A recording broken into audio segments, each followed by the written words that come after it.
એક વખતે શ્રીહરિ સેવક મૂળજી બ્રહ્મચારી સાથે વિચરણ કરતા ગામ ભાદરા પધાર્યા. તે મૂળજી બ્રહ્મચારીને શ્રીહરિએ પોતાની મોજડીને તેલ ચોપડવા કહ્યું. તેથી બ્રહ્મચારી મોજડી લઈને ઓસરીની કોરે તેલ ચોપડવા બેઠા હતા. એ વખતે વશરામ સુતાર ત્યાં આવ્યા અને ભોળા સ્વભાવના મૂળજી બ્રહ્મચારી પાસેથી આગ્રહ કરીને મોજડી લઈને પોતે ચોપડવા માંડ્યા. બરાબર એ જ વખતે શ્રીહરિ ઓરડામાંથી બહાર ઓસરીમાં આવ્યા ને વશરામ સુતારને પૂછવા લાગ્યા, જે વશરામ કોના જોડા ચોપડે છે? એટલે તે કાંઈ ન બોલ્યા. એટલે શ્રીહરિ મૂળજી બ્રહ્મચારી પ્રત્યે બોલ્યા, જે એલા બ્રહ્મચારી, તમે એની પાસે જોડા ચોપડાવો છો કે? ત્યારે મૂળજી બ્રહ્મચારી હાથ જોડીને બોલ્યા, જે મહારાજ, મેં તો ઘણી ના કહી, તોય પરાણે મારા પાસેથી લઈને તેઓ તેલ ચોપડવા માંડ્યા છે. તે સાંભળીને મહારાજ બોલ્યા, જે આજથી જોડા પહેરે તે હરામ ખાય. ત્યારે બ્રહ્મચારી બોલ્યા, જે ભલે મહારાજ, 7 વખત હરામ ખાઉં, જોડા પહેરું તો. પછી વળી થોડા દિવસ સાથે વિચરણ કરતા મહારાજે બ્રહ્મચારીને વાંકમાં લાવીને ઘી ગોળ ખાવાની પણ બંધી કરી ને પોતાની સેવામાંથી દૂર કર્યા. ત્યારે બ્રહ્મચારી તો ઘણા દુઃખી થયા અને શ્રીહરિના વિરહમાં ચાલતા ત્યાંથી ડભાણ આવીને ભાઈ રામદાસ સ્વામી પાસે રહ્યા. ઉનાળે જ્યારે ડભાણમાં આંબાઓની કેરીઓ પાકી ત્યારે ભાઈ રામદાસ સ્વામીએ 1.5 મણ કેરીનો ટોપલો શ્રીહરિને જમાડવા વાસ્તે તૈયાર કર્યો અને સૌને પૂછ્યું, જે આ કેરીનો ટોપલો કોણ શ્રીહરિને પુગાડશે? ત્યારે શ્રીહરિના દર્શનના અભિલાષી મૂળજી બ્રહ્મચારી બોલ્યા કે લાવો, એ હું લઈને ગઢડે જાઉં. એમ કહીને 1.5 મણ કેરીનો ટોપલો માથે ઉપાડીને ડભાણથી ગઢપુર સુધી મૂળજી બ્રહ્મચારી આવ્યા ને દરબારગઢમાં આવીને શ્રીહરિના ચરણે એ ટોપલો મેલો ને પગે લાગીને જય સ્વામિનારાયણ કહ્યા. છતાંય શ્રીહરિ બ્રહ્મચારી સાથે કશું બોલ્યા નહીં ને સામે પણ ન જોયું. પછી બ્રહ્મચારી ગામના હરિભક્ત સુતારણ બાઈને ઘેર જઈને ઉતારો કર્યો.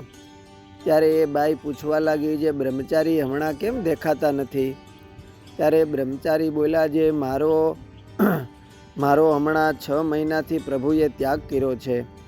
તે મને હમણાં પાસે ક્યાં રહેવા દે છે? હું 60 ગાઉથી ચાલીને માથે મેલીને 1.5 મણનો ટોપલો કેરીનો લાવ્યો ને ચરણે મેલીને જે નારાયણ કહ્યા, તોય મારા સાથે મહારાજ બોલ્યા નહીં ને નારાયણ પણ કહ્યા નહીં. આમ વાત કહેતા બ્રહ્મચારી શ્રીહરિના વિયોગે ઘણા દિલગીર થયા. તે સુણીને પેલી સુતારણ બાઈ તો તુરત જ દરબારગઢમાં આવીને જ્યાં શ્રીહરિ વિરાજા હતા ત્યાં આવીને પગે લાગીને મહારાજને કહેવા લાગી, જે મહારાજ, મહારાજ, આમ સાવ નમેરા શું થયા છો? ઓલા બાપડા મૂળજી બ્રહ્મચારી તમારા માટે 60 ગાઉ છેટેથી 1.5 મણ કેરીનો ટોપલો માથે ઉપાડીને આ કાળજાળ તડકામાં અણવાણા પગે આવ્યા અને તમને પગે લાગ્યા તો તમે બોલાવ્યા નહીં ને નારાયણ પણ કહ્યા નહીં. પ્રભુ, બચારા ઉપર આવા નિર્દયી કેમ થયા છો? ત્યારે મહારાજ હસતા હસતા બોલ્યા, જે ડોશીમાં, તમે બ્રહ્મચારીને સીધો આવજો. એમ શ્રીહરિની આજ્ઞાએ ડોશીએ ઘેર આવીને બ્રહ્મચારીને ઘી ગોળ લોટ શાક દાળ મસાલા વગેરે પાકું સીધું દીધું. બ્રહ્મચારીએ સીધામાંથી બપોર ટાણે પોતા સારું 2 રોટલા કરીને છાશ ને રોટલો જ જમ્યા. તે જોઈને સુતારણ ડોશી બોલ્યા કે કેમ બ્રહ્મચારી ઘી ગોળ પડ્યું મેલીને કેવળ રોટલો ને છાશ જમ્યા? ત્યારે મૂળજી બ્રહ્મચારી બોલ્યા, જે મહારાજના દર્શન થાય તે સારું 6 મહિનાથી બંધ કર્યું છે. આમ તે બાઈનો ઠપકો સાંભળવા છતાંય મહારાજે પોતાને ન બોલાવ્યા, પણ શ્રીજી મહારાજ પ્રત્યે બ્રહ્મચારી અતૂટ સ્નેહ ધરાવતા હતા. બાઈના કહેવાથી એ દિવસે મૂળજી બ્રહ્મચારી મહારાજ પાસે આવ્યા અને મહારાજને જમાડવા માટે કેરીનો રસ કાઢી તૈયાર કર્યો. મહારાજ ઓસરીમાં જમવા પધાર્યા એટલે બ્રહ્મચારીએ કેરીના રસનો વાટકો મહારાજના થાળ પાસે મૂક્યો, પણ મહારાજે તેમાં આંગળી પણ બોળી નહીં અને એકલી રોટલી જમતા જાય ને બ્રહ્મચારી સામે જોતા જાય. ત્યારે બ્રહ્મચારી બોલ્યા, જે ભાઈ, કોઈ કહો તો મહારાજને રસ પીરસો તો એ જમે. તે મારી સાથે તો બોલતા નથી ને મારો પીરસેલ રસ નહીં જમે.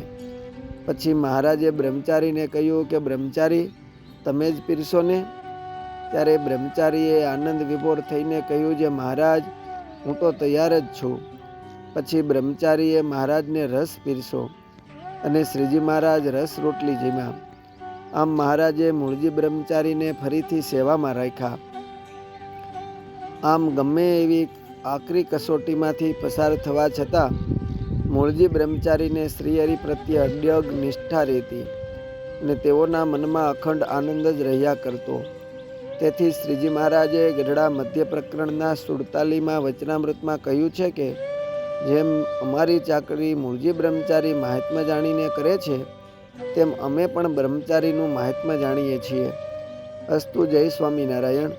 સદગુરુ નિર્ગુણદાસ સ્વામીની વાતો 319 તથા બ્રહ્મના ઉપાસક બ્રહ્મચારીમાંથી.